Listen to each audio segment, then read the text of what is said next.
Good morning. आज भूषण ऑफिसला जायला निघणार तेवढ्यातच प्राव्या उठली.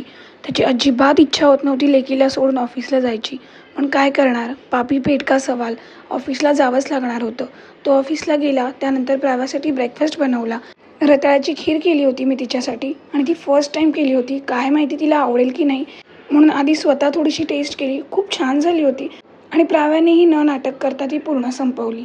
तिचा ब्रेकफास्ट झाल्यावर ती छान तिच्या टॉयज बरोबर खेळत होती. आता ती आपल्या टॉयजची नावं बरोबर ओळखते. Give me PG first. And now give me Teda. Teda. Come, give me. खेळता खेळता तिने टेडीला हेअरबँड लावला आणि आता टेडीने लावलाय तर स्वतःच्याही डोक्यावर लावण्याचे तिचे प्रयत्न सुरू होते. आज दुपारी मॅडम अजिबात झोपल्या नाही आणि आधीच रेडी होऊन बसलेल्या की डॅडा आला की आम्हाला खाली घेऊन जाईल. दुपारी ती काहीच जेवली नव्हती, म्हणून मी तिच्यासाठी संध्याकाळी व्हाईट सॉस पास्ता बनवला आणि तो खाऊन तिने कसा अवतार करून घेतलेला बघा. खाऊन झाल्यावर ती झोपली आणि भूषण ऑफिसमधून आल्यानंतर ती उठली. भूषण ऑफिसमधून येताना रुद्रांशलाही बरोबर घेऊन आला होता. जेव्हा प्राव्या झोपेतून उठली तेव्हा रुदाला समोर बघून ती शॉकच झाली. थोड्या वेळाने दोघांनाही घेऊन मी खाली फिरायला घेऊन गेले. घरी परत आलो. दोघेही दमले नव्हते. सगळा पसारा काढून बसले. मला वाटलं मी एकटी या दोघांना कशी सांभाळेन, कारण भूषण क्रिकेट खेळायला गेला होता.